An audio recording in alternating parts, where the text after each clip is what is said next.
भगवान, जिंदगी भर कहां से काटत हमका।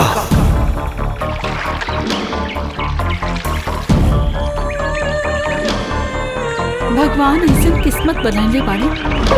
गांव में गुलामी करत रहनी, एतो ही गुलामी करे के पड़त था। भगवान ऐसा किस्मत केहू के न देगा।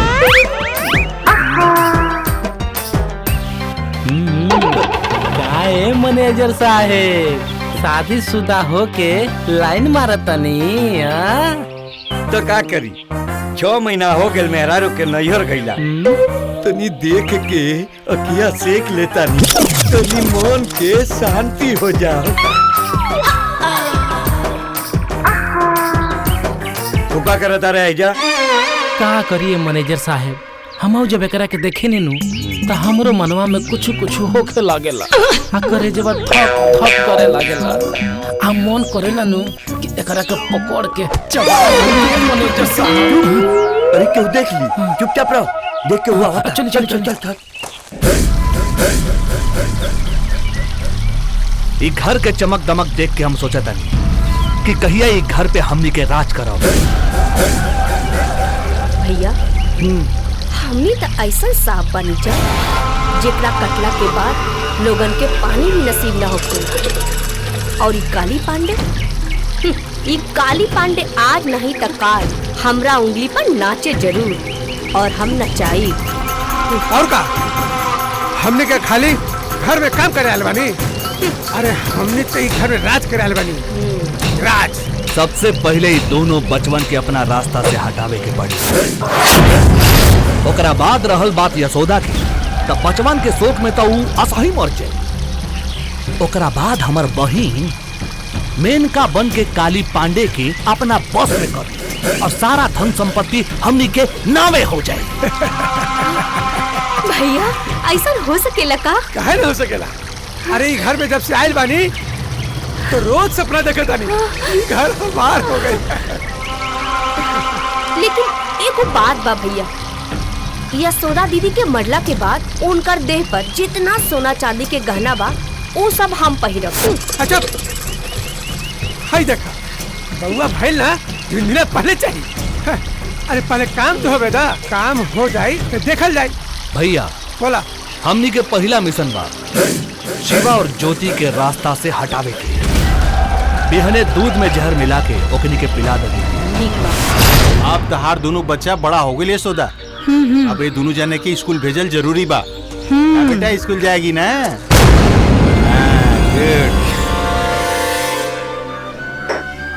दीदी जाजी अरे ज्योति के दूध पिला देता नहीं। जा मौसी से दूध पिला। दूध देख लो यशोदा, अरे तहार बहन कितना प्यार करता रही हमनी के बच्चा से। तहार बहन ही कहावत सत्य कर देली कि माई में या मौसी में कोनो अंतर ना हो।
इतना बड़ा सांप आज तो हमने के और हमारे बच्चा के डस ले रहे। कितना बार मना की दीदी सांप के दूध मत पियाई। देख ली कितना बड़ा अनर्थ हो जाता आज। ना आज से सांप के दूध पिलाओ बस। सांप तो सांप ही न हो गया। ए जीजा कहावत सुनले बानी नु कि सांप के दूध पिया आई तो वे एक ना एक दिन दस पे हम तो कहत नहीं कि कोनो सपेरा के बोलवा के ई कुल सापन के ओकनिए के हवाले कर। अरे प्रताप, ये नाग देवता हमनी के कुल देवता होंगे, जरूर कोनो ना कोनो बात ऐसे वहाँ के हमनी के दर्शन दिले। जे भी होके गलती सही भगवान हमनी के माफ करस। जय हो नाग देवता की, जय हो नाग देवता की, जय हो नाग देवता की।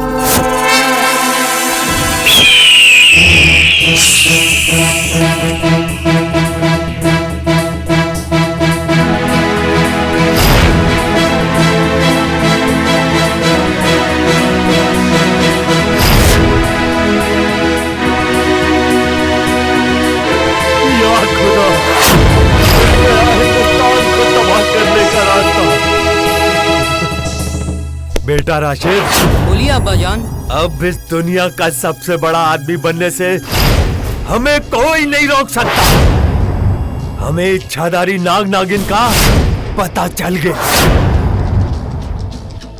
अब मैं हिंदुस्तान को बर्बाद कर दूंगा, तबाह कर दूंगा बेटा, तबाह कर दूंगा। लेकिन अब्बा जान, आप इतने बड़े हिंदुस्तान में उस इच्छाधारी नाग नागिन को आप कैसे ढूंढ पाओगे? हिंदुस्तान में एक छोटा सा राज्य है बेटा, झारखंड। वहीं इच्छाधारी नाग और नागिन हमें मिलेंगे। अब मैं हिंदुस्तान जा रहा हूँ बेटा, उस नाग और नागिन को लाने। खुदा हाफिज बेटा। खुदा हाफिज अब्बा जान। आज तब बाल बाल बच गई भैया। पता ना वो सांप कहाँ से आ गई और हमने की प्लानिंग पर पानी फेर देलस। जायदा जान बचल तो लाखों पैनी। रउआ लोगन की जान की चिंता बा, हमरा दीदी के हार की चिंता बा। पता ना दीदी के हार हम कहिया पहिरब। इनका के देखो, सोना रहा गइल आ कोयला पर छापा। नहीं कुछ समझ में नहीं आवत। हमने के जान जाता नहीं, इनका हार में प्राण लटकल बा। अगर दोबारा बोलूं ना हार के बारे में तो मार के मुंह में फोड़ दे। जायदा भैया झगड़ा मत कर। अरे भैया एगो बहुत बड़ खुशखबरी बा। का भुलावन का? आज पूरा परिवार जे बानू देवघर जाता और हम ई गाड़ी के ब्रेक फेल कर दे। आज पूरा परिवार के कहानी खाता। शाबाश, अब बुझाता कि तू हमारा असली भाई हो। इतना अच्छा तो काम कर ले बारा। काली बिहान की बात पूरा प्रॉपर्टी पर हम के राज होई। ये भाई तो बात। मैनेजर साहब। जी मालिक जी। फाइल पर साइन कर देनी है। फाइल ले जाके धनबाद पहुंचा दी। हम जाता नहीं देवघर। रहुआ दोनों जने चल जाए पलामू। वहाँ से हिसाब किताब जो भी हो के हमरा के फोन करी। हम फोन में समझा दें कि आगे का करे के बटे। मालिक प्रणाम प्रणाम। क्या बात बस सारा गिरोह यहाँ भोरे भोरे खड़ा बा। अरे जीजा जी, अभी घर के जिम्मेदारी हमारे के बा। बिल्कुल। यहाँ से काम थोड़ा ना चली। आज्ञा दी ना, हमनी खातिर का आदेश। अब रहुआ लोगनी के हमका आज्ञा दी। ये घर राउर लोग के बाद हमनी के देवघर जाता नहीं, 2 दिन के बाद लौट के अच्छा तब तक लिए घर के सारा देख रेख रहुआ लोगनी करे के बाद आराम से जाए। घर में सारा जिम्मेदारी हमनी के बा। घर के बाल बाका भी नहीं। आई दीदी, गाड़ी में बैठ। दीदी बैठ गाड़ी में। अरे दीदी पहले तू बैठ। देख लो अपन भाई लोग के आज ही सारा जिम्मेवारी लोग निभाओ था कि ना। खूब बढ़िया से ध्यान रखिए लोग। By by. बाय बाय जीजा जी, हमेशा के खातिर।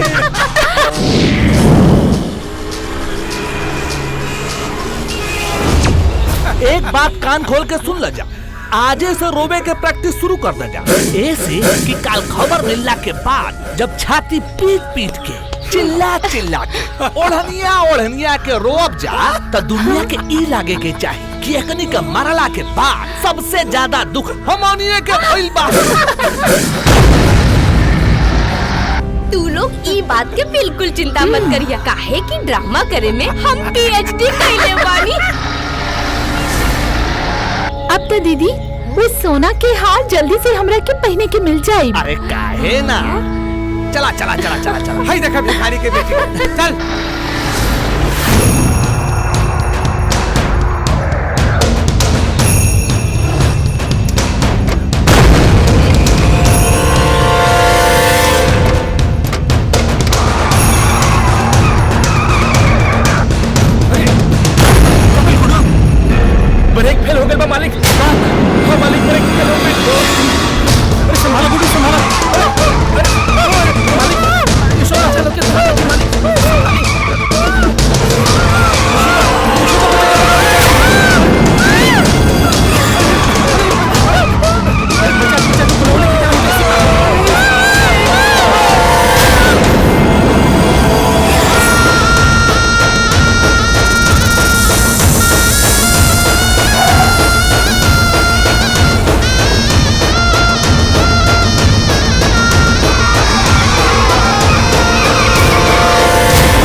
हाँ मालिक, सब ठीक हो गए मालिक। बस हमनी के बचा ले। नाग देवता के आशीर्वाद, नाग देवता।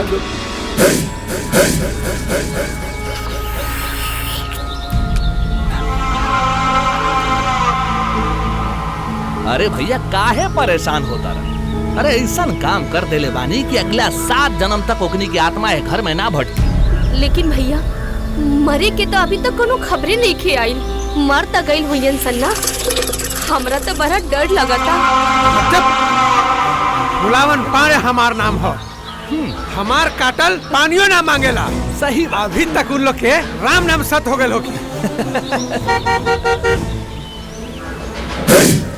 अरे भैया नाम ले ला, हो देखा लाश हाजिर हो गई। देखा देखा देखा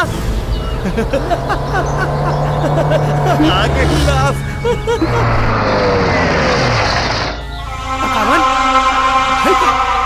गाड़ी तो सही सलामत लौका। दीदी ओ भैया ये तो साचा हूँ जिंदा बाड़न सो, लेकिन ये बात कैसे गिल उनसो? आओ यशोदा आओ।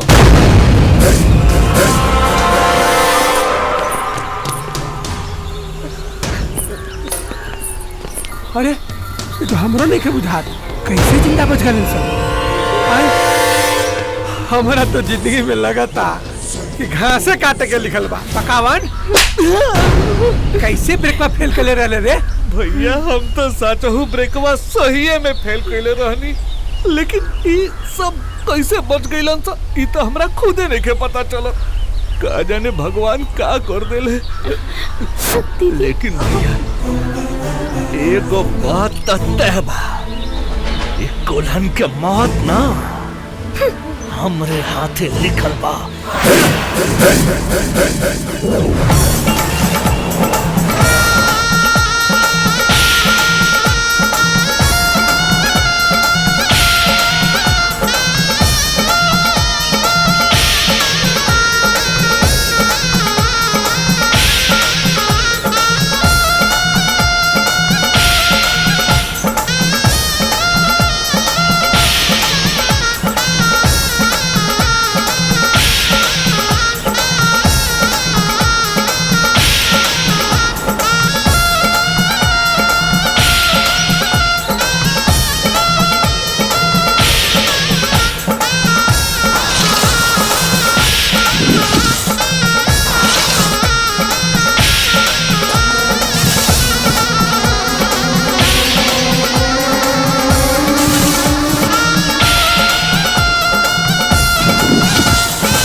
कौन है रे तोनी के?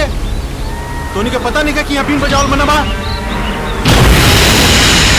अरे तू हमरा खून नहीं पकड़ बड़े छोड़ ना तो खून पे जाम तोहर। अरे ये तेरे कुल देवता नहीं है, ये एक इच्छाधारी नाग और नागिन है। मैं इन्हें पाकिस्तान लेके जा रहा हूँ और इनसे ऐसी दवा तैयार करूंगा जिससे तुम्हारा हिंदुस्तान तबाह और बर्बाद हो जाए। पाकिस्तान तू जो नाग देवता के बीच से सारा हिंदुस्तान के तबाह करके सपना देखता रे। तनी सोच 125 करोड़ जनता के भीतर कितना ताकत होई। सारा हिंदुस्तानी तोरा देश के तरफ मुंह करके फूक दिनो तो तोहर पाकिस्तान के दुनिया से नामो निशान मिट जाई। और जब तुम लोग आके तो तोर खून पी जाए। तुम्हें और तुम्हारे नाग देवता में अगर इतनी शक्ति है तो मुझे रोक के बता। मैं इन्हें पाकिस्तान लेके जा रहा हूँ।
अरे गुस्सा आपके वजह से ही घर के खुशी छीना गई। आई हो दादा अब का होगी।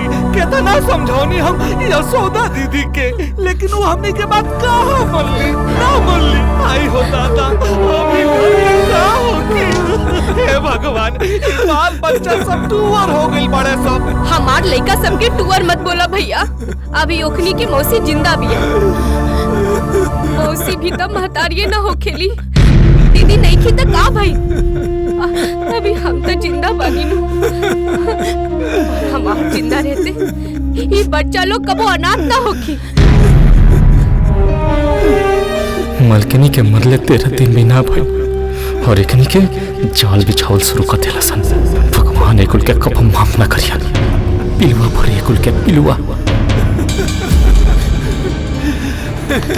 ए सनीचरी अब हमार जीजा जी के सेवा के करी। हमने के जीजा जी तो भरल जवानी में बेसहारा हो गई नी। छोटे बच्चा के कौन खियाई, कौन पियाई, कौन सुताई। आयो दादा ऐसा काहे बोला तारे भैया। जीजा जी के हमरा रहते ये घर के खुशी केहू नहीं के छीन सकत। अगर जीजा जी चाहिए तो हम इनका दोनों बच्चा के मौसी से महतारी बने खातिर तैयार बनी। एकदम सही बात हो।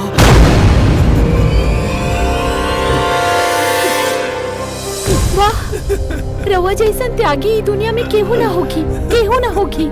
जीजा जी रवा हमार दीदी से शादी करे खातिर तैयार हो जाई। चुप आ। अभी जा लोग नहीं चुपचाप यहाँ से। जा लोग नहीं जा। चला दीदी चला भैया। चलो अभी जीजा जी के ठीक नहीं खेला। बाद में हॉस्पिटल के बाहर ही बोलते। चलो चलो हाँ चला लोग। हे नाग देवता ई जालिम सबन से अब रउए ही घर के बचा सके नी। कृपा करिया। छोट छोट बच्चा के कौन खियाई, कौन पियाई, कौन सुताई। आयो दादा ये घर के खुशी केहू नहीं के छीन सकत। अगर जीजा जी चाहिए तो हम इनका दोनों बच्चा के मौसी से महतारी बने खातिर तैयार बनी। एकदम सही बात है। जीजा जी रउआ हमार दीदी से शादी करे खातिर तैयार हो जाई।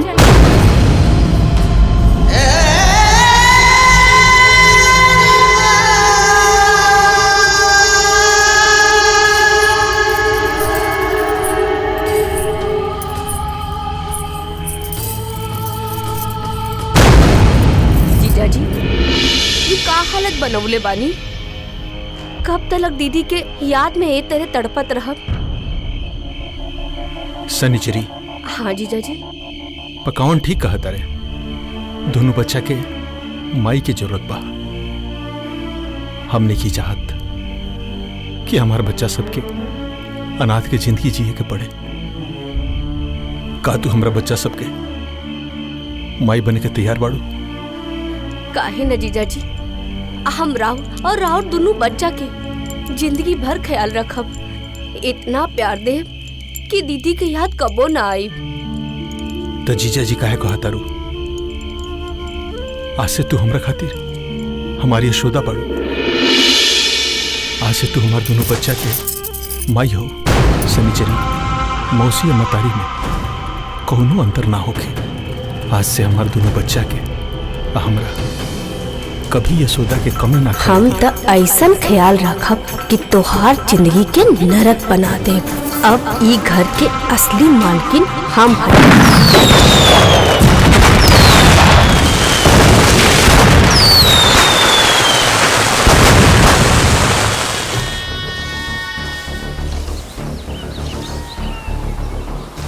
हे भगवान, कैसन जमाना आ गई। हम पहले स्टेट के मैनेजर रहनी, आज घास छिलता नहीं। कार्य असिस्टेंट में कहा बने रे? हम एने बानी मैनेजर साहेब। काहे चिल्लात बानी? का कही, कबो हम स्टेट के मैनेजर रहनी और ते असिस्टेंट मैनेजर रहनी। कैसन भगवान समय बदल दिलन कि आज हमनी के घास काटतानी। हौ देखो, गोबर काढ़े वाला अनपढ़ गवार अब स्टेट के मालिक हो गइल बा। उल्टा पेपर पढ़ता, उल्टा।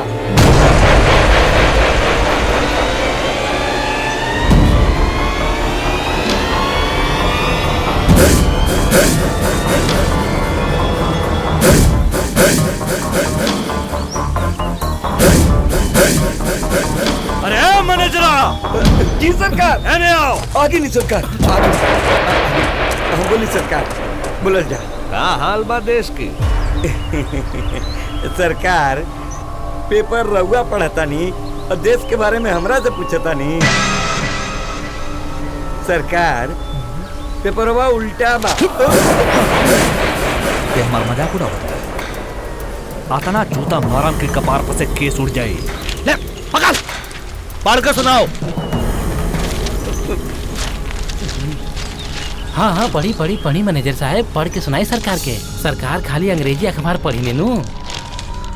पढ़ा तरह के 2-4 लपड़ दी तोरा के। पढ़ता नहीं। रामगढ़ जिले में 2 भाइयों ने अपनी बहन की सारी संपत्ति हड़पने के लिए अपनी चचेरी बहन की हत्या करके अपने बहनोई से करवा दी और शादी के बाद अपने बहनोई का भी हत्या का प्लानिंग किया। पुलिस दोनों भाइयों को पकड़ के लात, जूता, डंडों से इतनी पिटाई की कि उसका हौगल, मूतल सब बंद हो गया।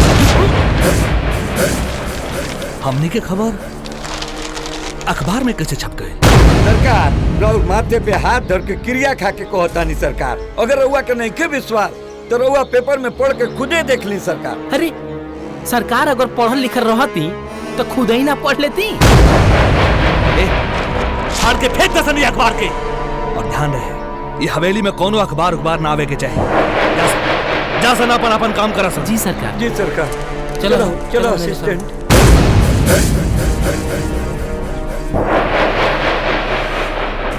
शिवा!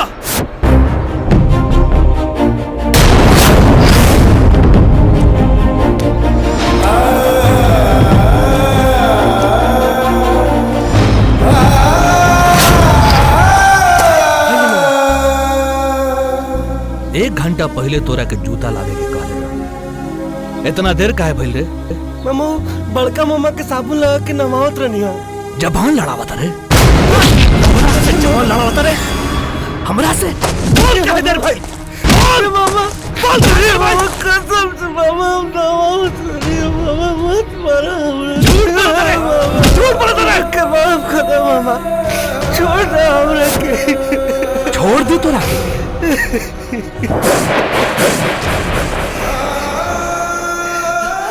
जूतवा कौन पहनाई रे? तोर बाप। जल्दी पहनाओ।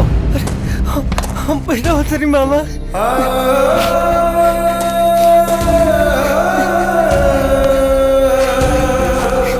अरे बाप,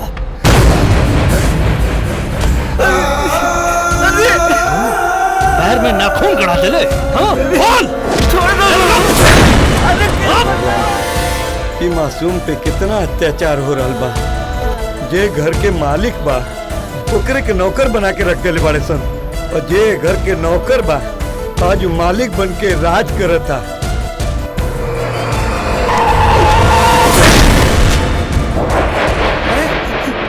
मामा बड़का मामा हमरा के बचा ले। बड़का मामा, छोटका मामा हमरा के बहुत मारत रे मामा। गाड़ी के टक्कर गलत आगे का अभी करा दे ले। गाड़ी के टावर खराब कर देला। भाई बचाओ, भाग जाते रे।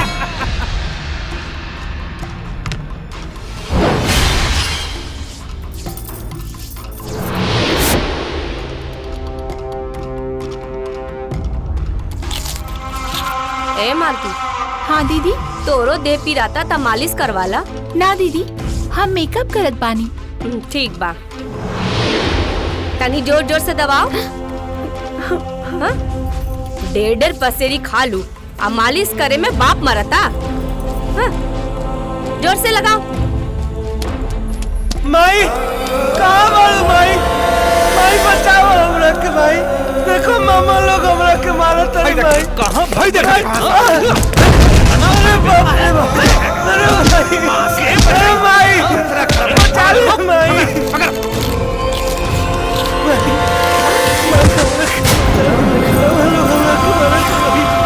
बचा लो माई। कमरा में बिना पूछे घुस के, हाँ? तोहरा के लाश नहीं के आवत, बिना पूछले कमरा में घुस गईले। हाँ?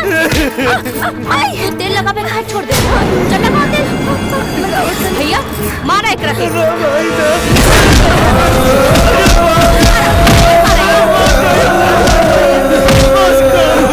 मारा भैया जोर से मारा।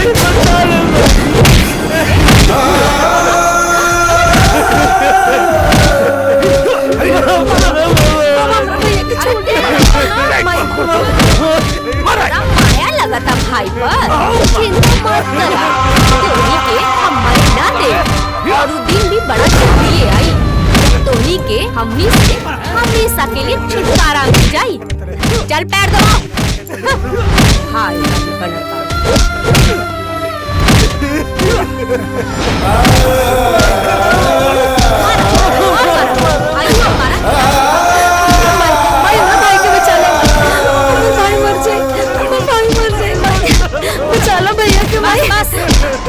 रुक जा, आज ला काफी बा।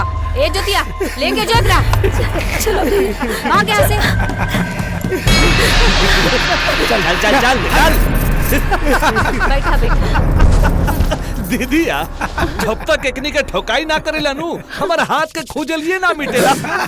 अरे ये तो कुछ दिन के बाद बा, फिर ता हमेशा के लिए छुट्टी मिल जाए ये सबसे। छोड़ दे मेरा बच्चा के, छोड़ दे मेरा बच्चा के। फिर बुढ़वा से लगल बा। का मरदा सर मेरा बच्चा के। बुढ़वा के फिर मरम्मत करे के पड़ी। हमारे दोनों बेटा बेटी के छोड़ दे। काय मारता रे हमारे बेटा के? हमारे बेटा के छोड़ दे। हमारे बाल बच्चा के काय मारता रे? काय मारता रे? बचाओ हमारे बाल बच्चा के, बचाओ हमारे बाल बच्चा के। छोड़ दे हमारे बुढ़वा सर के पागल हो गया। ठीक करे पड़ी। जाओ मुंह बंद, मुंह फोड़ दे। फोड़ दे मुंह तो मारे भी। बस चुप काय मारता रे हमारे बेटा बेटी के? पहले ही बताओ के खले रहे तोहरा के बेटा के नाम पर वसीयत लिखे के? लेकिन अब चिंता करे के कौनो जरूरत नहीं है जीजा जी। वसीयत ट्रांसफर करे के तो लड़का की उम्र अब हो गई बा, बस कुछ ही दिन के बाद बा। जौना दिन तो लड़का इस संपत्ति हमनी के नामे कर दी ना, वही दिन तोरा साथे साथे तोर बेटा और तोर बेटी के भी ट्रांसफर हो जाए। रे भगवान, वो दिन याद कर जब धोनी के खाए के वो दाना न रहे, ये काली पांडे धोनी के शरण में ले रहे। ये काली पांडे वो दिन बोल बुला गया सर के कहले रहे बिरनी के खोता में हाथ डालेगी, अब शरण दिला तो होगा होगा होगा। ये धोनी के हमारे बाल बच्चे के 20 साल से धोनी के हमरा के अपन बाल बच्चा से दूर रख ले बाड़े। रे तू दोगरी के सौतेली मतारी आई, तोरा दिल में दया नहीं के। प्रेम पति है तुम्हार पति, पति है तुम्हार। तोहरा से शादी हम तोहार लड़का खिलावे खातिर ना कैले रही, बल्कि तोहार प्रॉपर्टी खातिर कैले बानी। हमार नाम सनिचरी है, सनिचरी। जौना घर में कदम रख लेली ना, ओ घर में सनीचर ग्रह लग जाला। अरे तोहरा जैसा बुढ़ा से शादी करके ता हम खुद पछताता नहीं। और हाँ, अब तू तीनों जने के मिलन ना ऊपर परलोके में होगी। एक बात कान खोल के सुन ले, अगर अब की बेर चिल्ले ना तो मुंह में कपड़ा ठूस के उल्टा लटका के मारब। का बुझले? चल रहे भैया, चल रहे दीदी, चलो भाई, चल चल। धोनी के डर से बेटा के नाम से वसीयत कर दे ले।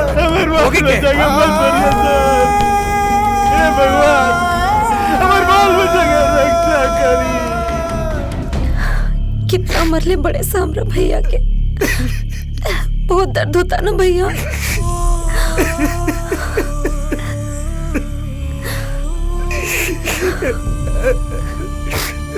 मार खात खात पूरे देह पर ठेला पड़ गई बा ज्योति।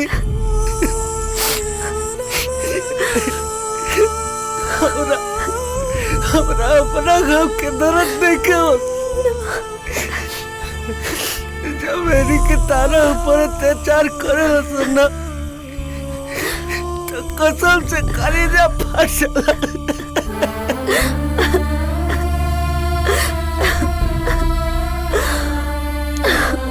कैसे ना भागा भाई मानी,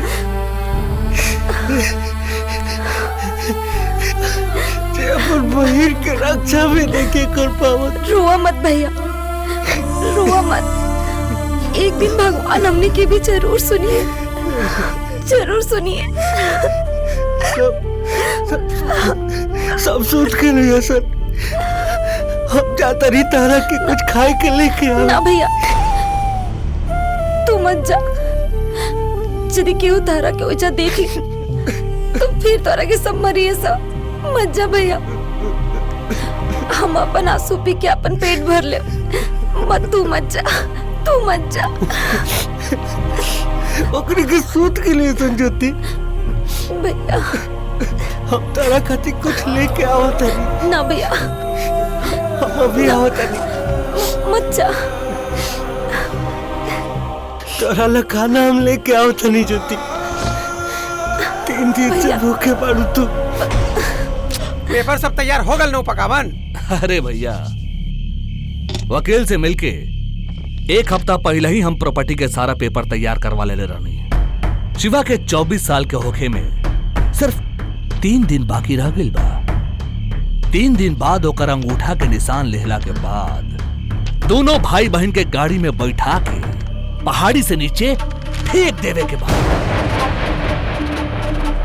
बाकी लोग यह समझी कि दोनों एक्सीडेंट में मर गए। मतलब कि हमनी के 20 साल के तपस्या के फल 3 दिन में मिल जाए। एक के मतलब कि सारा संपत्ति पर हमनी के राज हो जाए। ये कैसा आवाज आए? देखा देखा पकावन भैया, देख क्या बता। देखा। हाँ हाँ। हाय देखो घर में चोरी कर मामा चोरी ना हाय देखो भैया अभी घर में चोरियों करे लगा। अरे क्या करत रही सुहानी मेरे एक करता हाथ गोड़ बांध के गतरे गतरे लोहा से दागे के पड़। हम चोरी ना करते रही मामा, चोरिया 3 दिन से भूखे पिया। मामा अगर हमारा के खाना ना दे बोला तो साल मगर भूख में से बर्दाश्त ना होला।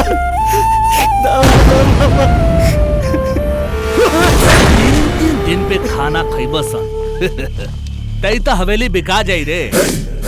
आज के बाद तोहनी के हफ्ता में सिर्फ 2 दिन खाना मिली।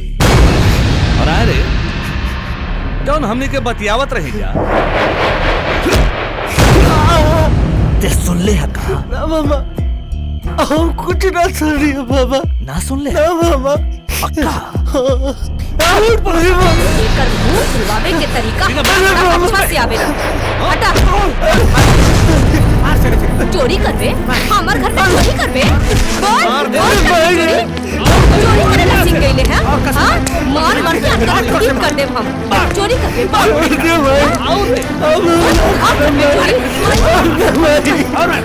मैं तेरे बोल पे कितनी मैं चोर मैं कहां से आ गई चोर मन की चोर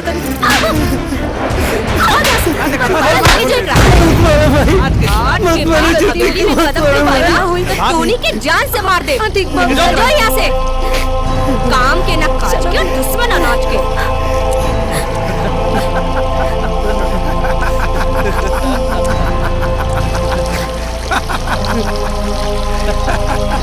सारा मूड खराब करके रख दलन सर। चल दे दे चल चल बहुत तेज भूख लागल बा। मुर्गा भात बनल बा। भैया कले रली ना कि मत जा, हमार भूख तेरा तकलीफ से ज्यादा नहीं के। छोटे सरकार इली दोनों आदमी खाना खा लिया जा। तू हमरा के छोटे सरकार काहे कहला? ते घर के नौकर है। ना सरकार ये घर के असली मालिक तो रउआ है सरकार। ये झूठा, बिल्कुल झूठा। ये झूठ ना सरकार ये सच बा। ये घर के लालच में रउर सौतेली मतारी और वो दोनों मामा राक्षस हो गइल बा। रउआ लोग के मारे के प्लानिंग बनौले बा। हम कहे कि रउआ दोनों आदमी एतही से कहीं भाग जाई लो, भाग जाई एतही से ही घर छोड़ के। भाग के कहाँ जाई मैनेजर चाचा? एक मेरी भागे की कोशिश कैले रही, मामा मार के हमार टंगरी तोड़ दिलन। अब हमरी के ना बच पावली ज्योति। रउआ लोगन के केहू तरह भागे के पड़ी सरकार, ना तो कबहू भी आके रउआ लोगन के मार सकत रसन सरकार। मैनेजर चाचा सही कहता रे भैया, इजा रह के मार खाइल से अच्छा बा कि हमने कहीं दूर चल जाओ। कहीं ना कहीं क्यों ना क्यों हमने की जरूर मिल जाए। चला बेजा ना रह जाए। चला रउआ खाना तो खा ली सरकार, दोनों आदमी खाना तो खा ली लोगी।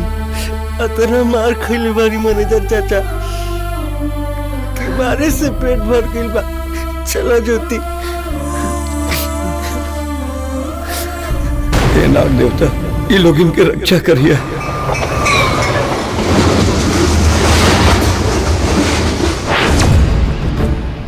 अरे मैनेजरा जी सरकार।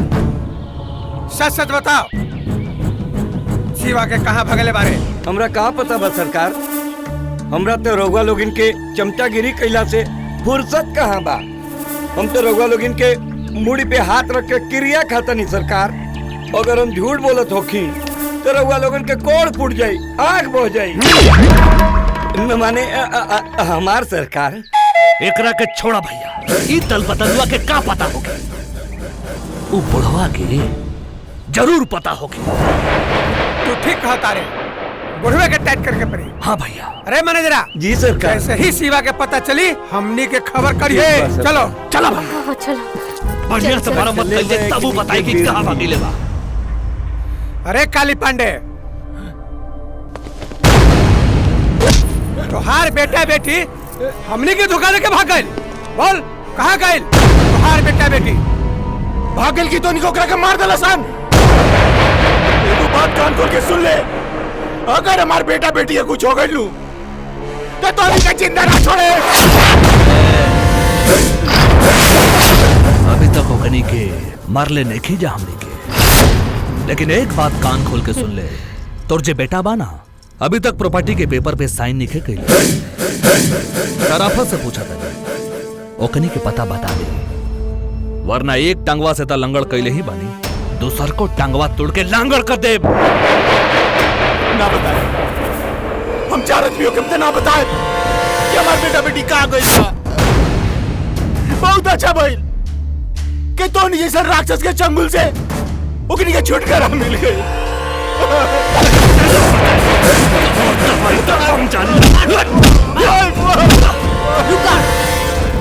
एकरा मरला से कोनो फायदा नहीं है। पहले वो दोनों भाई बहन के ढूंढल जरूरी बा, एकरा से तो बाद में निपटल जाई। क्या तरह सारी तेरी छोड़ के पहले शिवा के पता लगाओ। चल चल, हमनी से बच के दोनों भाई बहन कहाँ जाए।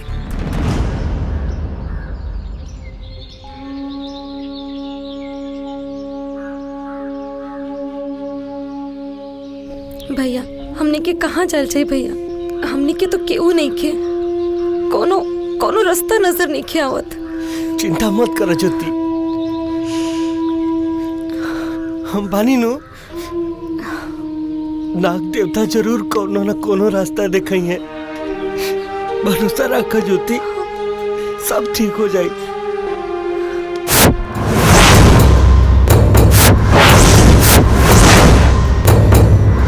अरे जंगल में इतना सुंदर नहीं ना, उठाओ ले।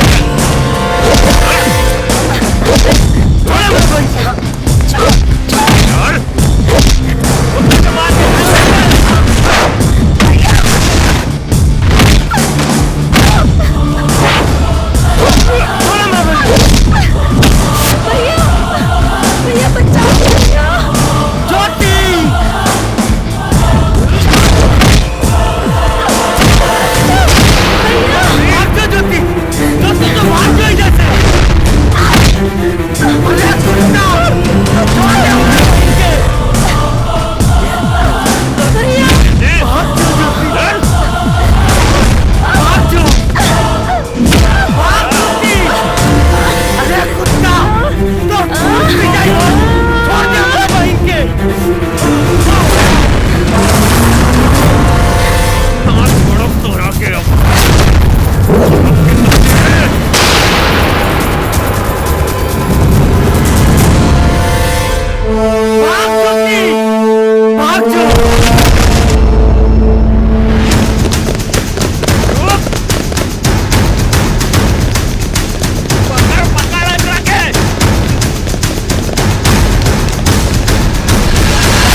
आप सबके बहुत बहुत धन्यवाद। अरे नगीना भैया, ज्योति के हुए ये लोग, ये हालत के बनाइलस?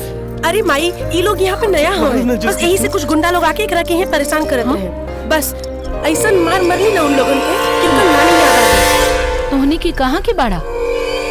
चाची, चाची के है जा, हम सिवा आई हमार बहन ज्योति ही मामा असौतेली महतारी के अत्याचार से हमनी के घर से भाग गई नहीं जा। ए दुनिया में हमनी दोनों भाई बहन के अलावा हमनी के केहू नहीं के। ऐसा मत बोला बाबू, ऐसा मत बोला। तू दोनों जने आज से हमरा के अपन माई समझा। तोहनी के ऐसा करा, हमार घर ना एहिजा बा, ओहिजा चल के बात कइल जाए। माई का अगर तू कहा तो रांची इनका घरे जाके इनका मामा मामी के ठीक करके आई का? चुप, बड़ी भचर भचर बोला तारू तू। अरे तोहरा के हाथ और लात के अलावा और कुछ आवेला का?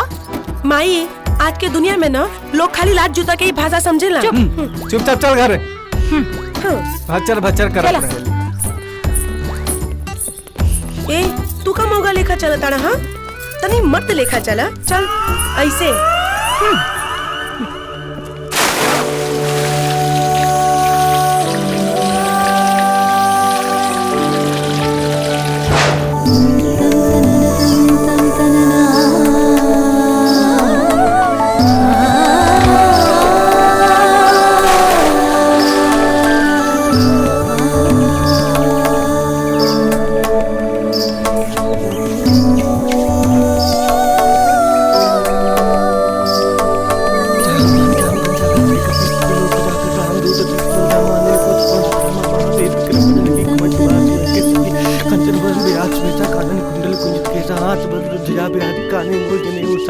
अरे अरे तनी बढ़िया से लगाओ जूती। हमें लगाओ। का हो गइल बा तोरा हाथ में? है लगाओ। अरे हेनिया रे, हाथ में दम नहीं काट तोरा। का हो गइल बा तोरा? हम ज्योति ना नगीना है।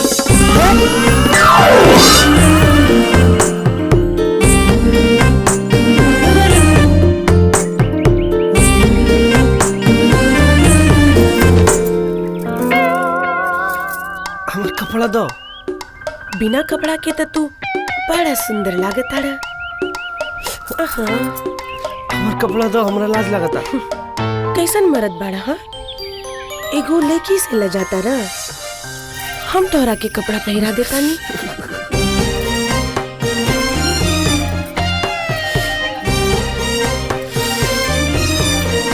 काहे का पता ना? हाँ, तारा हाथ में करंट बा, सटत तो लगता कि प्राण निकल जाई। तो सिर्फ हाथ सटने का तो तोहार ई हाल होता। सोचा जब तार से तार सटी तो तोहार का हाल होगी? हाँ, बाप रे बाप, आग लग जाई, ब्लास्ट हो जाई। तो तनी सटावे ना आपन तार से तार। हम तो देखिए कैसे होता।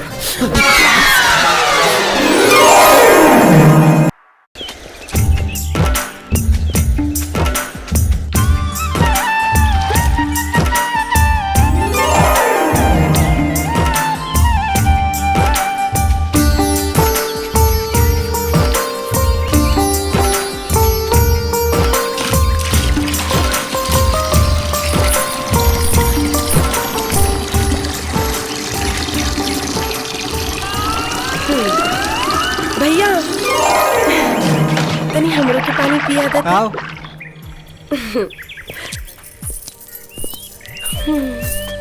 दो।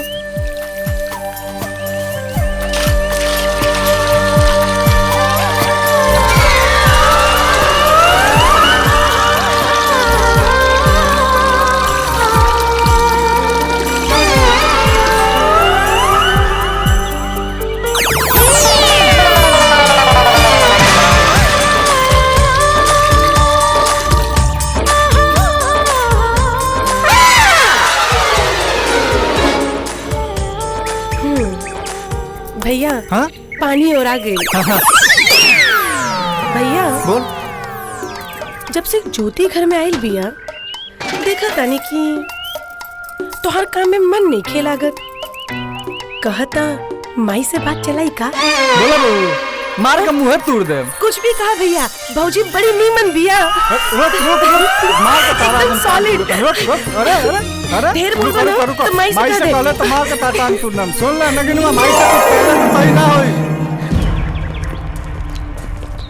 पता तो ना चलल सरकार, लेकिन एगो मौका और दी, जिंदा या मुर्दा रहुआ कदमों में लाके हम डाल दे। मुर्दा ना रे कुत्ता, जिंदा जिंदा चाहिए हमरा, जिंदा। ठीक बात सरकार, ओकरा हम जिंदा लेके आई। चला सरे, गाड़ी निकाला सन। इतना आदमी से काम न चली बागड़ भाई, सरकार और आदमी के लेके जाए का? जितना आदमी चाहिए उतना आदमी लेके जाओ, लेकिन ओकरा के हमार नजर के सामने लेके आओ। जा तू जल्दी। चलो संजय, चलो चला सन, चलो।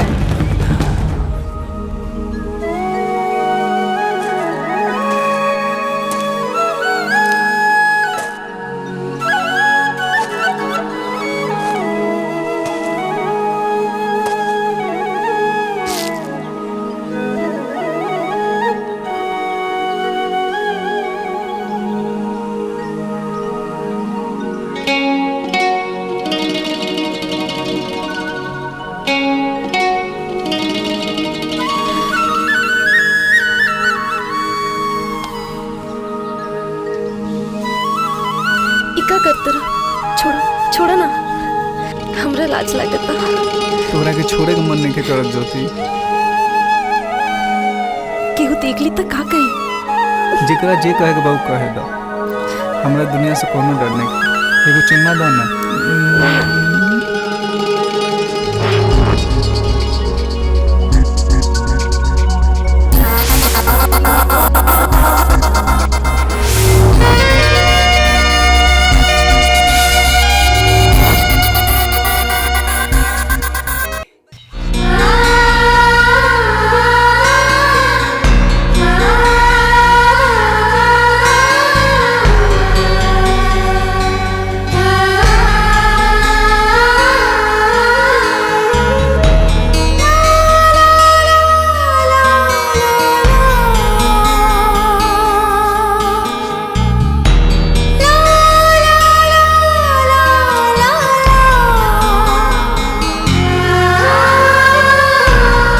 शिवा, चाची, हमें तोहरा से एगो बात करे के बा।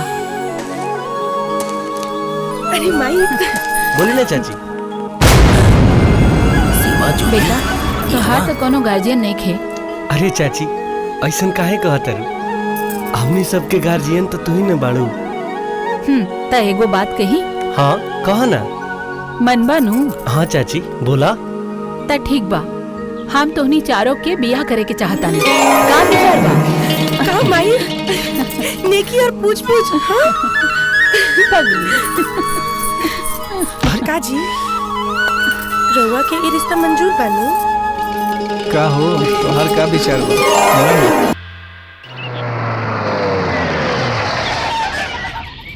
प्रणाम सरकार, प्रणाम सरकार।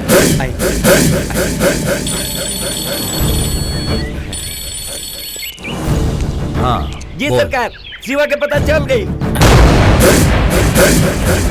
कहा भैया, शिवा के पता चल गई? तो टेंशन दूर हो गई। पूछ पूछ, कहाँ बारे? ए, कहाँ बा शिवा? इहे डाल्टनगंज में बा, एगो बंजारन के घर में। जानकी देवी नाम है ओकर, ओकरे घर में रहेला। शिवा ज्योति का बियाह होके जाता। बियाह ना, ओकनी के श्राद्ध करब हम, श्राद्ध। 10-12 आदमी जितना हो सके लेके जाओ और ओकनी के पकड़ के नजर के सामने लेके आओ हमरा। ठीक है सरकार। और याद रहे, जे भी ओकरा बचावे खातिर आई ना, ओकरा के जिंदा काट दी है।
मालिक मालिक उठी मालिक।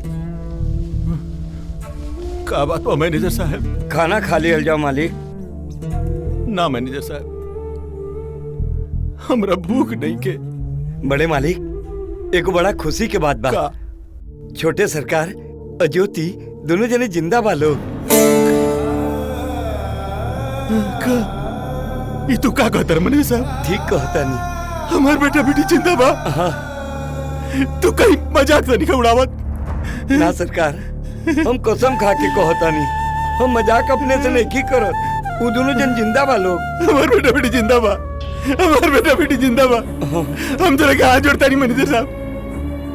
हमरा बेटा बेटी से हमरा के एक बार मिलवा था, हमरा के मिलवा था। मैं हाथ जोड़ता नहीं तेरा सामने मैनेजर साहब। ठीक बा बड़े मालिक, जब समय आ जाई ठीक समय पे वो दोनों जने से हम रउआ के मिलवा दे। सरकार हम जाता नहीं, ना तो वो दोनों हमरा के मरिए सन। रउआ खाना खा ले मालिक, हमार क्रिया। अरे मैनेजर आवता नहीं। हमार बेटा बेटी जिंदा बा, जिंदा बा हमार बेटा बेटी। यशोदा तुम्हार बेटा बेटी जिंदा बा, जिंदा बा तुम्हार बेटा बेटी। जय हो नाग देवता की बेटा बेटी जिंदा बा।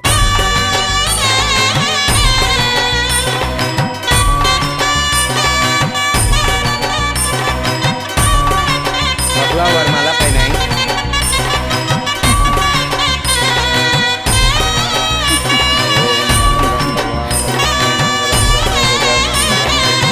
मंगलाय तनो हरि सर्व मंगल मांगल्ये शिवे सर्वार्थ साधिके शरण्ये त्र्यंबके गौरी नारायणी नमोस्तुते। प्रणाम महाकाय निर्विघ्नं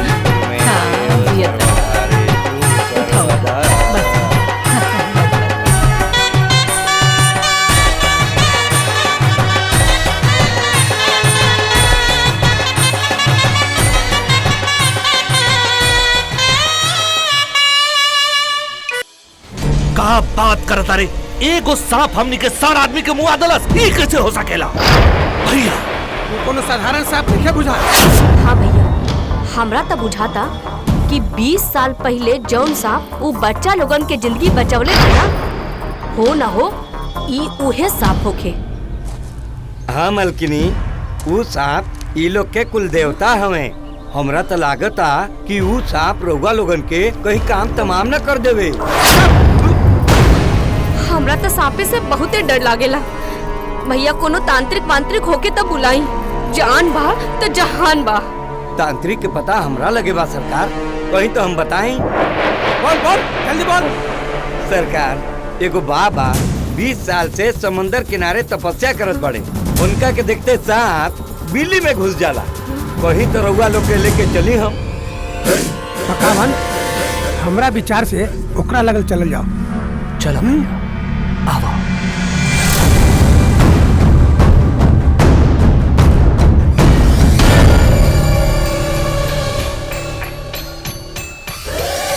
आई सरकार, ये हमें पाकिस्तानी बाबा पाकिस्तान से भाग के आयल बड़े। प्रणाम पाकिस्तानी बाबा। ये कहे सरकार उतांत्रिक। प्रणाम बाबा। इनका डर से सब सांप बिल में घुस जाला। इनमें के रउआ लोग के जान बचा सकेली। कौन है ये लोग और हमसे क्या चाहते हैं? बाबा हमनी के रांची स्टेट के मालिक है बाबा। एगो सांप के कारण हमनी बड़ा परेशान है बाबा। हमनी के जहाँ जहाँ जात बानी वहीं जा पहुँच जाता बाबा। हमने के खायल पियल हकल मुतल सब बंद हो गल बा।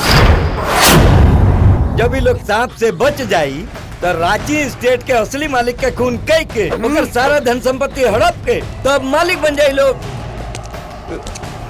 दूसरा के सामने ये सब बात कहल जाए। चल घरे तोरे के बता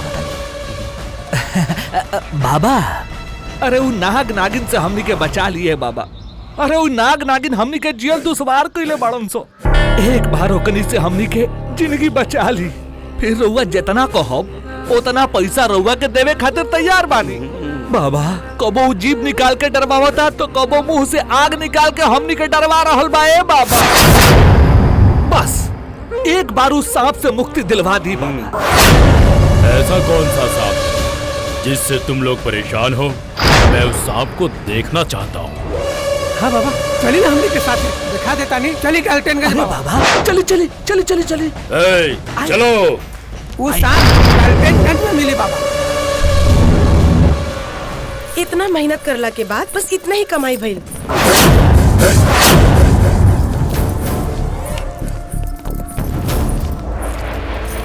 अरे कौन है लोग? अरे भांजा हमने तहरा के कहाँ कहाँ न खोजली, कहाँ भाग गए रहले हमार हाथ बड़ा दिन से खुजलात रहे, बहुत दिन हो गल रहे तो हर पिटाई कैला। छोड़ हमनी के रास्ता। पकड़ ला सन एकनी के। छोड़ हमनी के। छोड़ हमरा बहन।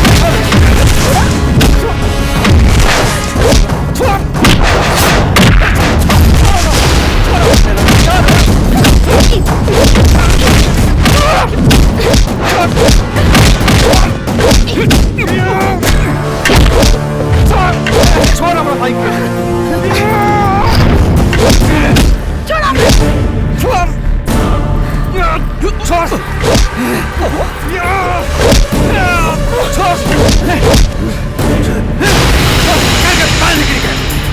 बांध दो सबको। अगर कुछ हो गई तो उनका खून छोड़ बांध दो सबको ले जाके। बांध दो निकली के।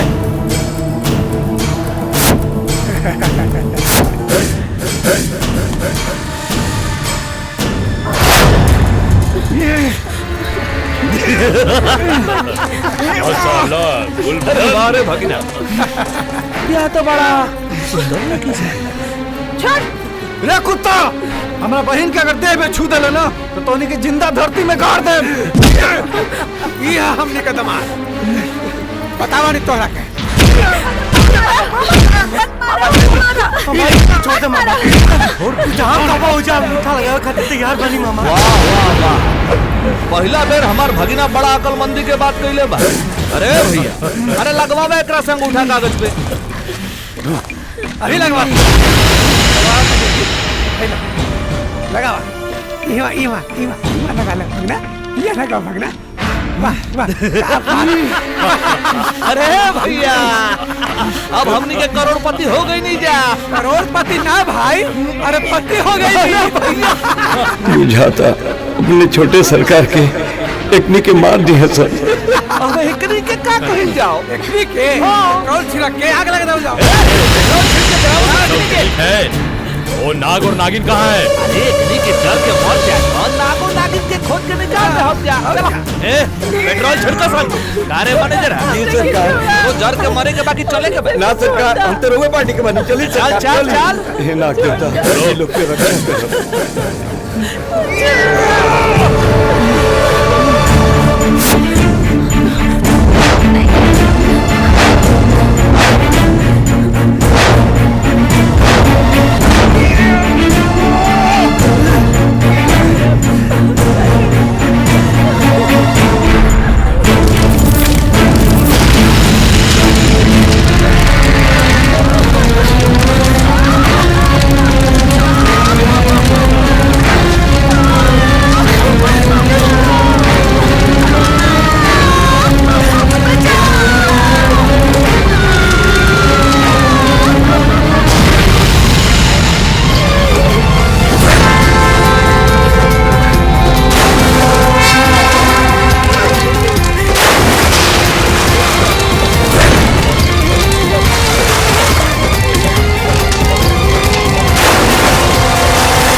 तो अति हो गया। हम दोनों को अपना कर्तव्य निभाना पड़ेगा। जिसकी वजह से हमारी जान बची है, उसका बदला हमें लेना पड़ेगा।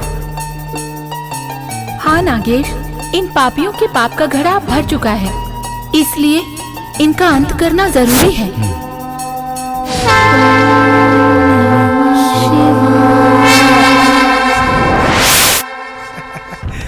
हई देखा जीजा जी, तो हर बेटा के अंगूठा के छाप हमनी के ले बानी।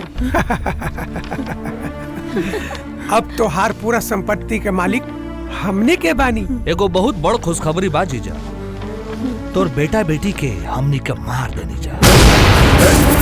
बड़ा मन रहे ना तोरा अपना बेटा बेटी से मिले के। तोरो सपना पूरा हो जाई। सपना तो पूरा होइएगा। रुक जाए सरकार, रुक जाए। हो देखी पेपर पर से अंगूठा के निशान उड़ गइल बा।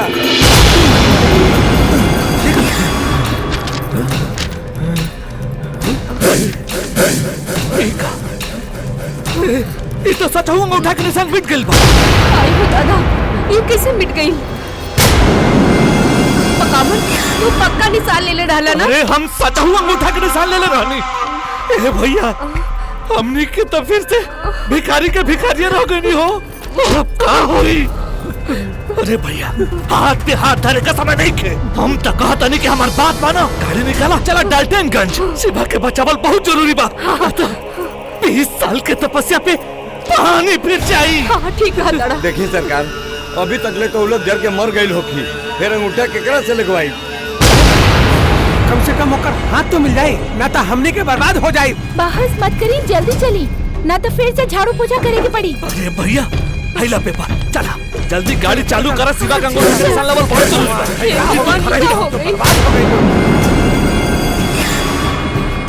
बाल बच्चों को मार देला। रउआ चिंता मत करी मालिक, रउआ चिंता मत करी।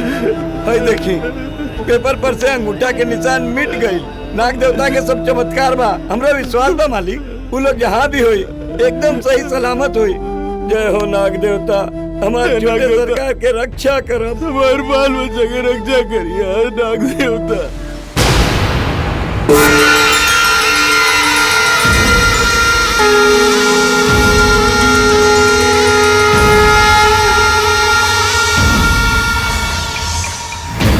शिवा मारा जाए तो आप चला चला अब बैठा जल्दी गाड़ी में जल्दी। मामा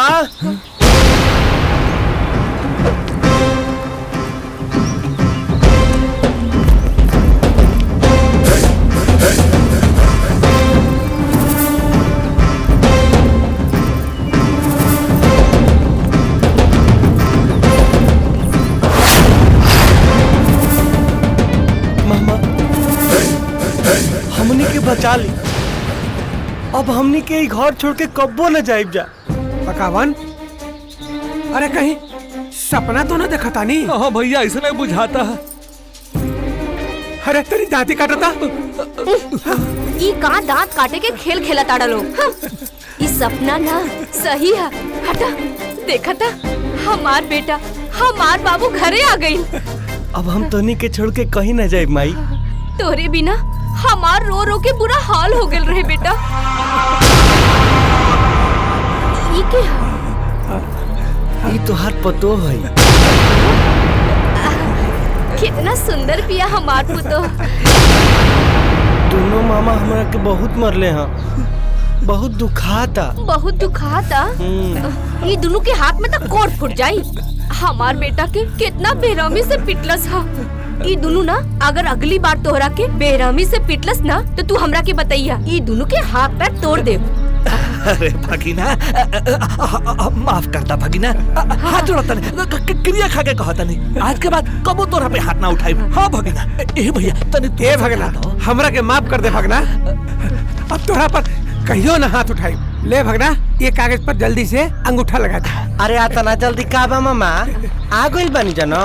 खाना उना खइला के बाद ए माई हमरा बहुत जोर भूख लागल बा, खाना उना ना खीबू। हाँ हाँ बेटा, पहले खाना वाना खाला फिर अंगूठा लगा दिया। चला तू चला बहू। चला चला चला भगना, खाना वाना खा लिया। हे भगवान, राउर लीला अपरंपार बा। घर के चिराग के बचा ले। जय हो नाग देवता, जय हो नाग देवता।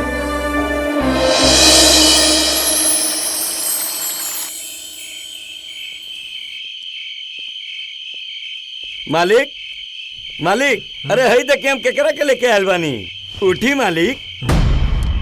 छोटे सरकार।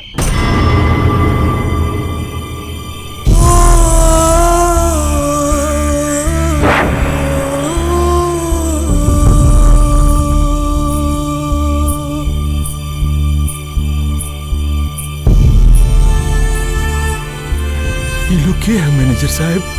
राउर बेटा बेटा छोटे सरकार। हई राउर पतो बड़ी नगीना। का हमार बेटा शिवा जी। तू कहाँ चल गिरला हमरा के छोड़ के बाबू?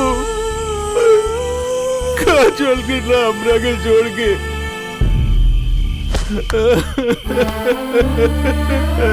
कहाँ चल गिरला? हम तो रखे गाना खोजनी। 20 साल के बाद तोरा के करजा से लगई नहीं है बेटा। करजा में ठंडक पड़ गई। अब तू हमरा के छोड़ के कहीं ना जेबा बाबू। हमार बेटा अब हमरा छोड़ के कहीं ना जेबा। ना बाबूजी। ज्योतिया कैसन बिया? भैया एकदम ठीक बिया बाबूजी। ओकर शादी हो गई। का? हाँ, और बहुत जल्दी रुआ से मिले खातिर आई। अच्छा, रोई मत बाबूजी। अब हम आ गिरी नो। बहुत याद आवत रहे। आज से वो चालिम से बन के रोए के दिन शुरू हो गए बाबूजी।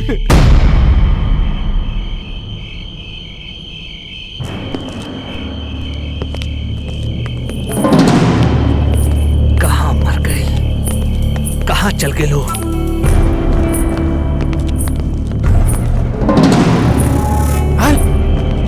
है का? ये तो बुढ़वा के साथे लेके आ गई।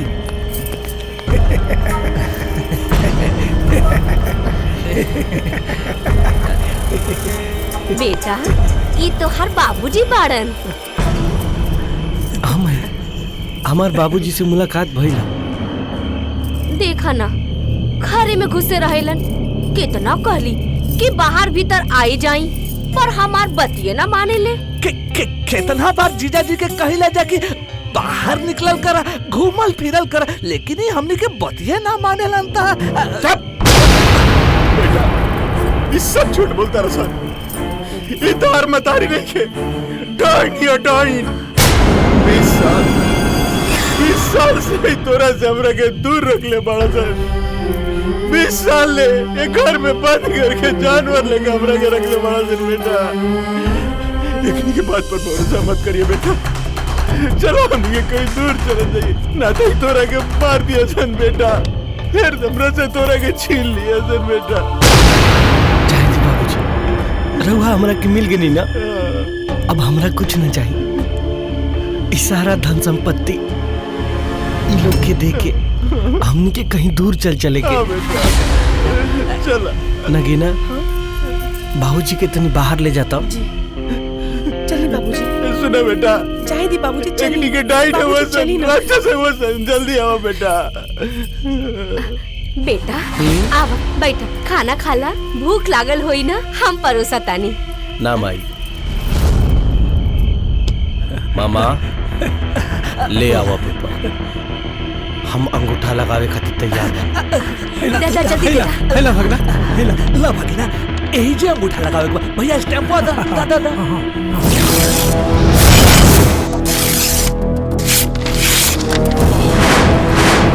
अरे ये क्या कर लेते? इतना हिम्मत करते कागज फाड़ दे ले।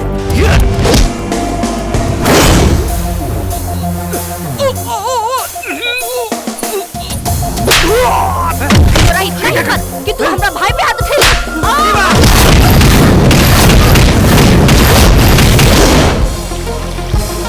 बड़े मालिक, छोटे सरकार कितना सुंदर पतो लेके आयल बानी।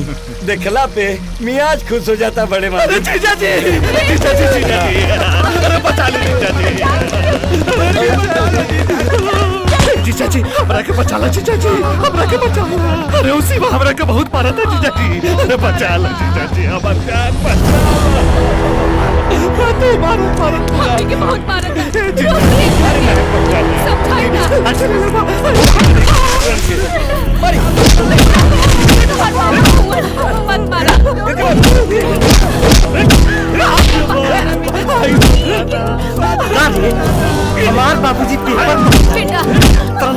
नहीं खे बेटा तुम्हारा मामा पागल है। मामा कौन सा मामा सर यही तरह हमारा प्रश्न रोकिए बचाई हमने गया हम हाथ जोड़ा ताने लोगों से बचाई हमने के देखी हमारे भाई के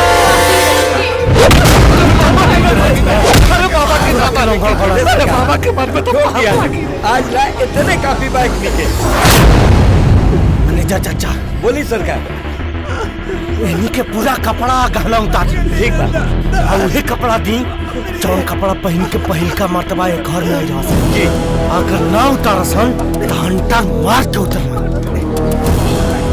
बुलावन बाबू तनी जल्दी कपड़वा खोली तो ए पकावन काटे के रे जल्दी खोल जल्दी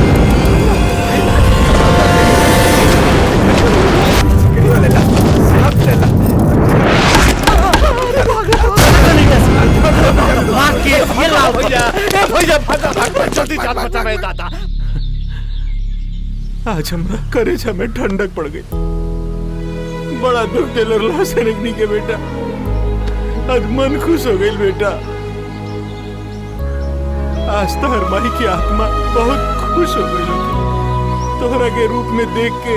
बाबूजी बहुत खुश हो गई लोग।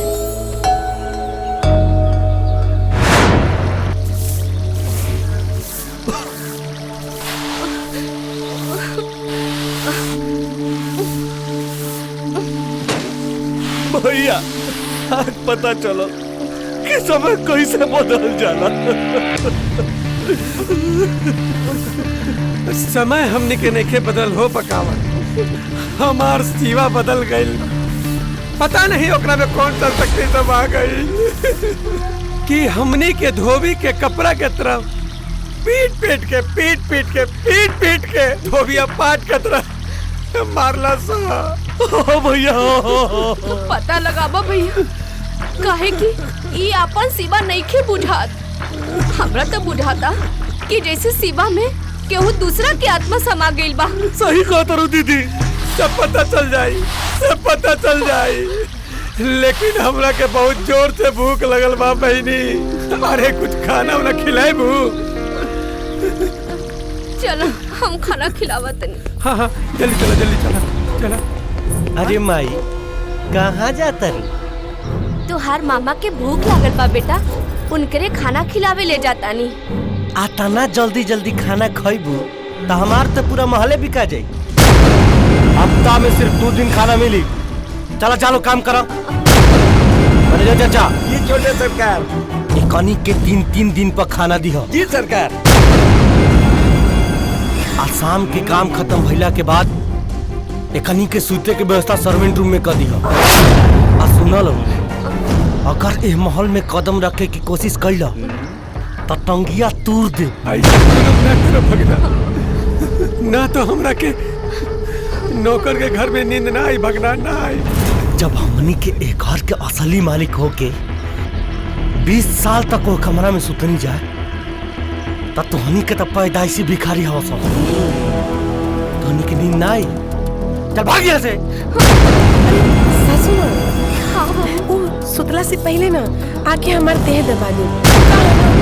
बिना देह दबाइले हमरा की नींद ना आवेला। आ जाइए। हाँ ए जी सुनी ना हमरा के बाजारे ले चली ना तनी हमरा ला नया कपड़ा कीन दी। हाँ काहे ना आखिर तू ये स्टेट के मालकिन हो। चला कीन देता नहीं। सासू माँ राती के आ जाइए। बिना तेल लगवाइले हमरा की नींद ना आवेला। एकरा के कहल जाला शेर पर सवा शेर। का रे भुलावन पाड़े का कहत रहले हमनी के मैनेजर आज के बाद से हमनी के मैनेजर साहब कहबसन। का कहबसन? मैनेजर साहब। हाँ ना तो कुछ और ही कह देला लोगिन तो मार के मुंहे फोड़ दे। टहनियों के बदल गए जेने देखले खीर ओने गले फिर। अरे हमनियों के फिर समय आई घबरा सन मत आई समय आई। अरे ये तो संसार के नियम बा। जेकर पार्टी मजबूत होला ओकरा में ज्वाइन कर लियल जाला। पहले तोहनी के पार्टी मजबूत रहे तो तोहनी के संग रहनी। आज हमरा मालिक के पार्टी मजबूत बा तो अपन मालिक के संगे बानी। चल जल्दी काम कर। काम कर।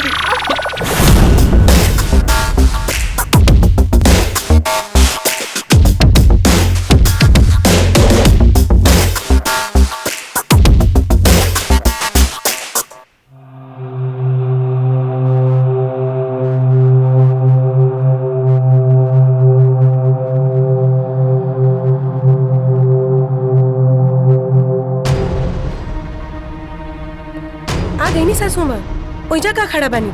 चली जल्दी आई, तेल लगा दी। चली, हमरा की नींद नहीं ख्यावत, आई जल्दी।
याद आवता। चल भागी जैसे, चल भाग। और हाँ, बिहाने जल्दी आ जाइए, वरना मार मार के टांग तोड़ दे। चल भाग।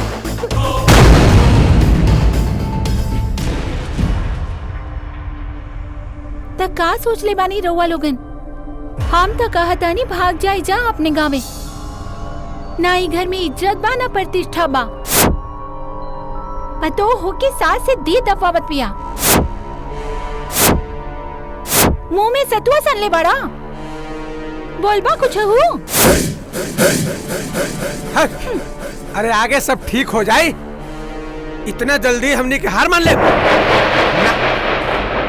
बहुत बेइज्जती करला था, इतना जल्दी हमने के हार ना मानब। त का करबा? आज तक कुत्ता लेखा दौड़ा दौड़ा के मरला था। बिहारे चारों जने के चिता यही जा जरा दीता। हमने के चिता जरावे से पहले हम ओकर चिता जरा दे।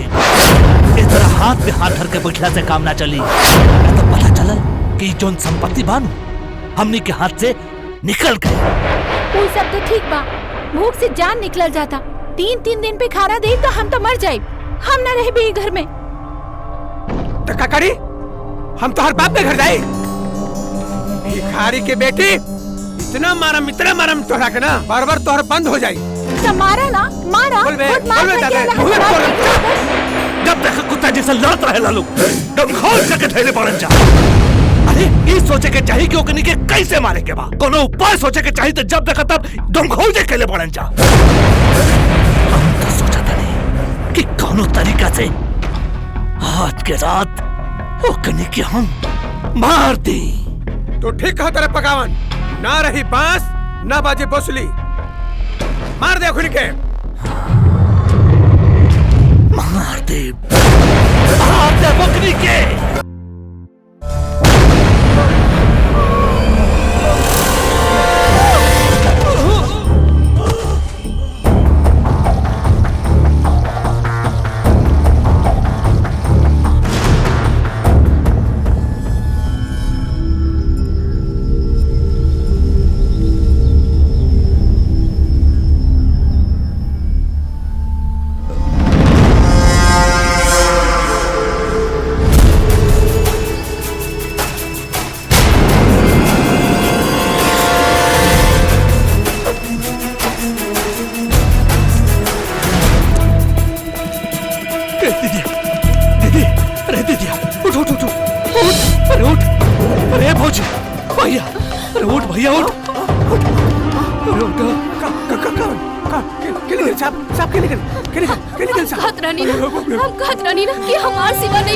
लेकिन धोनी हमार बात के विश्वास न कइला। आप देख लेला अपन आँख से, विश्वास हो गइला। हम तो अभी घर में ना रहब। इतना दिन से हमने के साथ रहत रहनी। यह घर खाती इतना जंजाल कहनी जा, इतना तमाशा कहनी जा। तू कहता रू कि घर छोड़ के चल जाई जा। अरे वाह, ऐसे कैसे घर छोड़ के चल जाई जा? तनिको दिमागे नहीं किया। काका ना कहनी जाए घर खाते। बतावा भैया, वो दोनों के मारत मारत लेकर से जवान कर देनी जा। और आज कहा तारी कि घर छोड़ के चल जा। मर जाए भी घर में कब्र खोदा जाए, लेकिन ये घर न छोड़ा। अगर ये दोनों नाग नागिन हमें असली सिवा कहाँ गए आखिर सोचा। हाँ पकाओ, तू ठीक कहते बारे। सोच सोच, जल्दी उपाय सोच। सही में असली सिवा कहाँ गई? ए भैया, हम तक कहा था नहीं कि वो पाकिस्तानी बबुआ से मिल जाओ, वही कोनो न कोनो उपाय करी। एकनी के मारे खातिर चाहे हमनी के जितना पैसा लग जाए दिहल जाए, लेकिन वो पाकिस्तानी बबुआ के लेके आवल जाओ अपना हवेली में। हाँ भैया तू ठीक कहा तारा। तू ठीक कहते पकाओ। चला वही बबुआ यही नागिन नागिन के पकड़ के ले जाए और असली सिवा के पता लगाए। दीदी, और तू नहीं सामान नगिनिया पर नजर रखिए। जल्दी आओ, बबुआ के लेके आवता नहीं जा।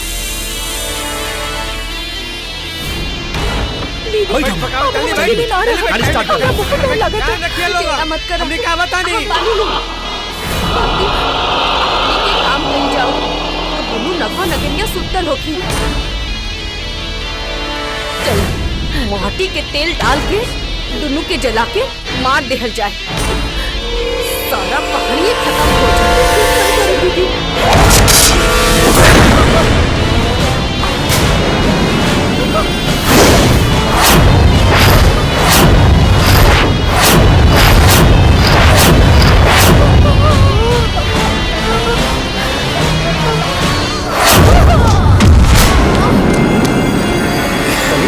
टीका हो गई लोग के, दारू तो नहीं पी ले। उठी नाथ देवता, जय हो नाथ देवता, जय हो। और समझ में आई ये लोग के काम तो तमाम हो गई बा। हो बुलावन, अरे कहाँ बड़ा हो? क्या बात है मैनेजर साहब? तारा में रारू के और तारा बहिन के दोनों जने के साथ काट ले बा, और वो दोनों जन मर गई लोग। जल्दी आवा जल्दी। गाड़ी पीछे कहाँ घुमाओ तारे?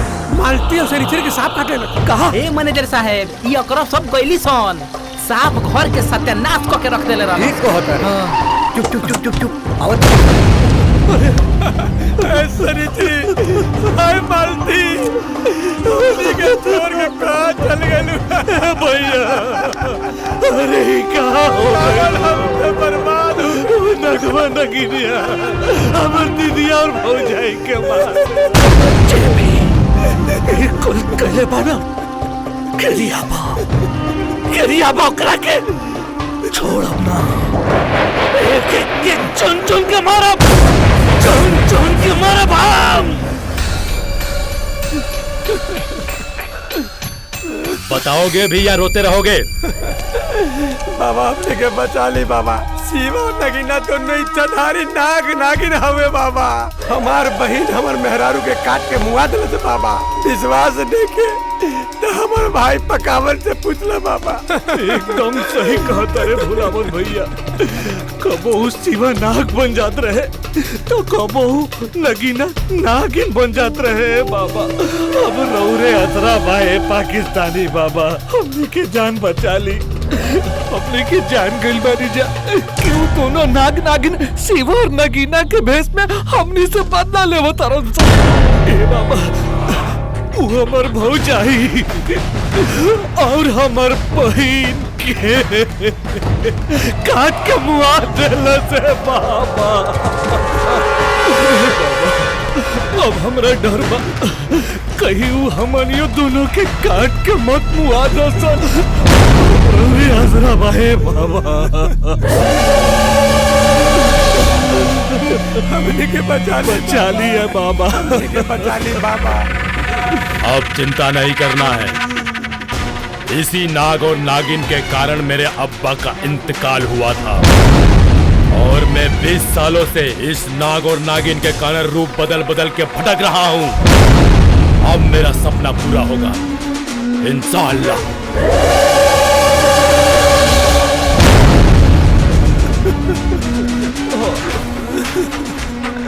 ऐसे कर बाबा की हमने के जान बचा ली बाबा, जान बचा ली। देखो बुलावन, मैं तुम्हें उस इच्छाधारी नाग नागिन से बचा सकता हूँ और तुम लोगों को शिवा के सारी संपत्ति का मालिक भी बना सकता हूँ, लेकिन तुम लोगों को मेरा एक काम करना होगा। बोलू ना, वो हवेली अरे दौलत खातिर तो हम कुछो कर सकीला। अरे उहे हवेली खातिर तो हमर बहिन और हमर भौजाई के जान गई। बाबा कहीं ना का करे के बा, कुछो करे खातिर तैयार बानी। बोले बोले छठ है और हम चाहते हैं कि घाट पर तुम लोग बम फिट करो ताकि लोगों के चिथड़े चिथड़े उड़ जाएं। ठीक बा, लेकिन बाबा एकरा बदला में हमनी के इनाम का सब कुछ मिल जाएगा। काली पांडे की संपत्ति और 5 करोड़ रुपए। 5 करोड़ भैया। बाबा समझे कि काम हो गए, लेकिन वो तो ठीक बा, बाकी वो सफवा से हमनी के रक्षा के करी है बाबा। चिंता करने की कोई बात नहीं है, हमारा गरुड़ तुम लोगों की रक्षा करेगा। जौन कहत नहीं उहे करब हम। लाश के ढेर लगा दे, खून के नदी बहा दे। हम सुन्नी है भुलावन भैया, तू शिवा और नगीना छठ करत रहन सन अपन परिवार के बदला लेवे की यह सही समय पे हम ब्लास्ट में वो दोनों मर जे हन। चला दोनों का चिता वही करा दो। हिंदुस्तानी कितने लालची होते हैं, कागज के चंद टुकड़ों के लिए अपना ईमान, धर्म सब कुछ बेच देते हैं। तभी तो हम पाकिस्तानी इनको लूटते हैं, खून की नदियां बहाते हैं। एक दिन ऐसा आएगा हिंदुस्तान पे पाकिस्तान राज करेगा।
गजब हो गइल बाबा।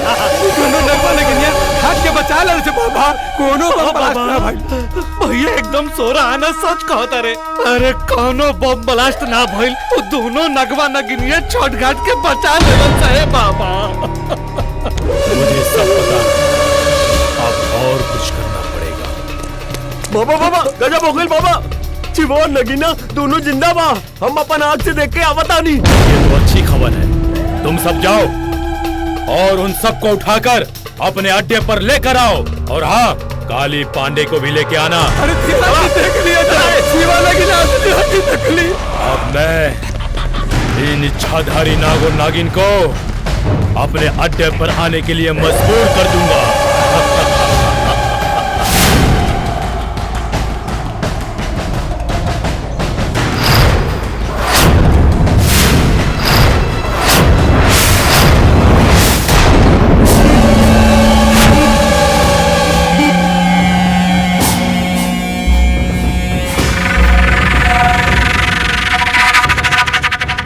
देखो काली पांडे, ये है तुम्हारे असली बेटा और बेटी।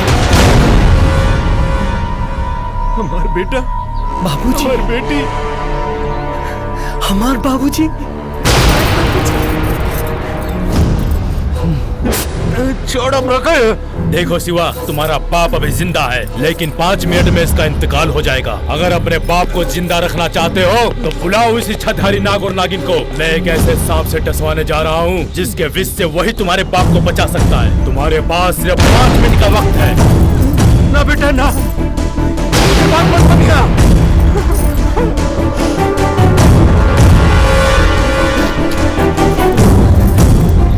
छोड़ दे हमारे बाबूजी के कमीना।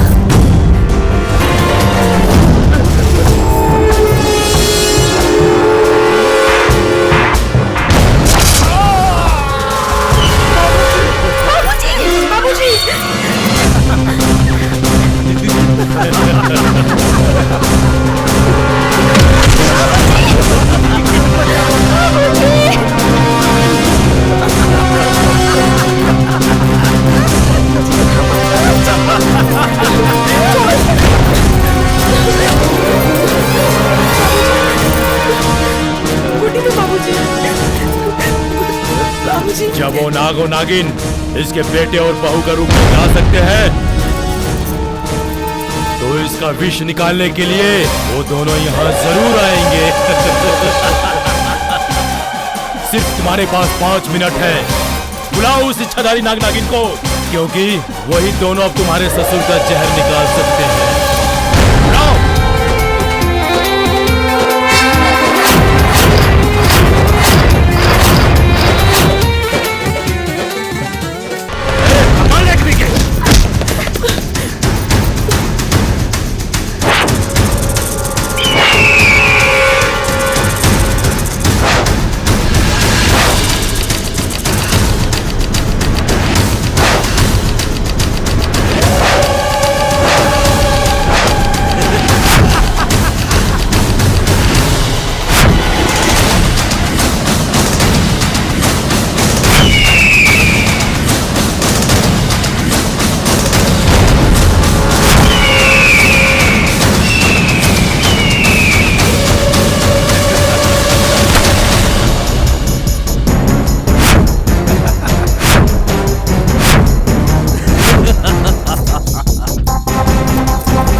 कुल देवता के ना तो तुझे उन सपना लेके आई बड़े इच्छाधारी नाग नागिन के अपना देश ले जाए के उन्हें सपना तो काल हो जाए।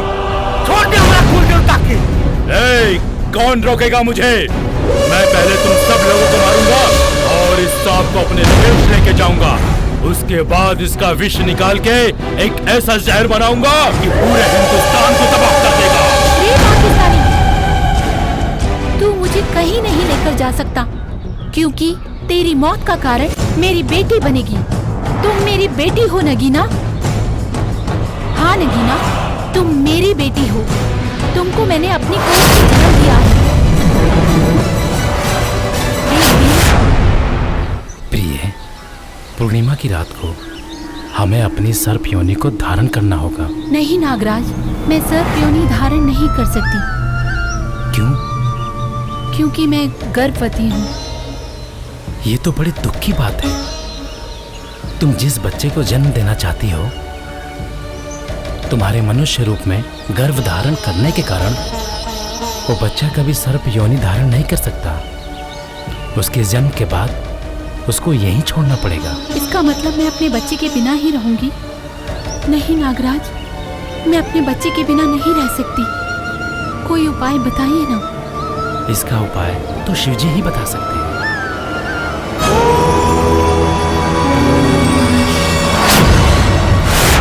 और तुम्हें जन्म देने के बाद मैंने तुम्हें भगवान शिव के मंदिर में छोड़ दिया, जहाँ से तुम्हें जानकी अपने घर ले गई।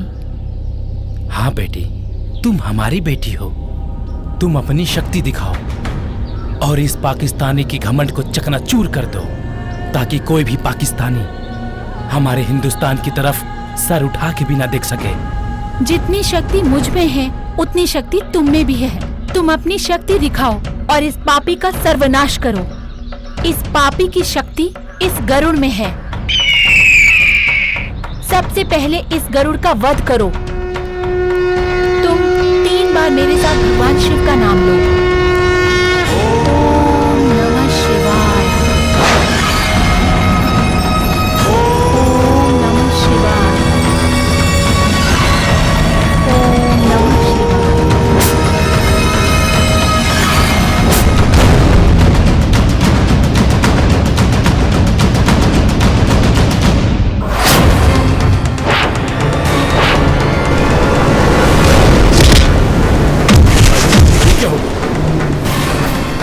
कौन हो तुम?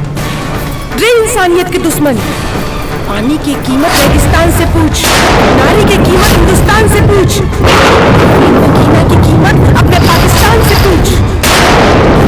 नगीना के विष से तू पूरा हिंदुस्तान के तबाह करे की सोचता है।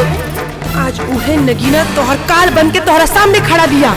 बुला अपन पाकिस्तानी आतंकवादियन के। उन सब आतंकवादियन के खातिर ई नगीना ही काफी बिया।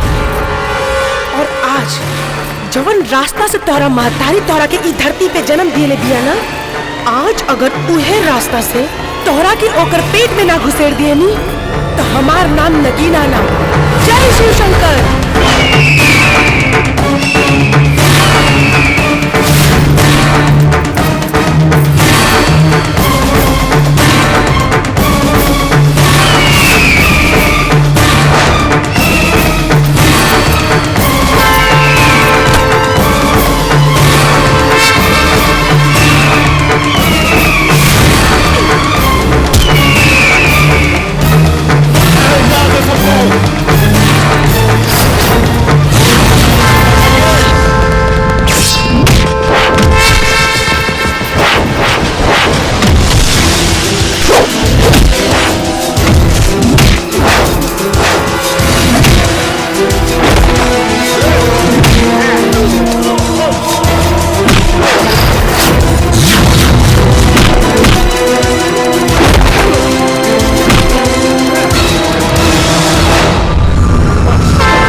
नगीना, अब मैं जा रही हूँ। तुम्हारी जिंदगी भगवान शिव सुखी रखे। बेटा, बाबूजी। आओ बेटा।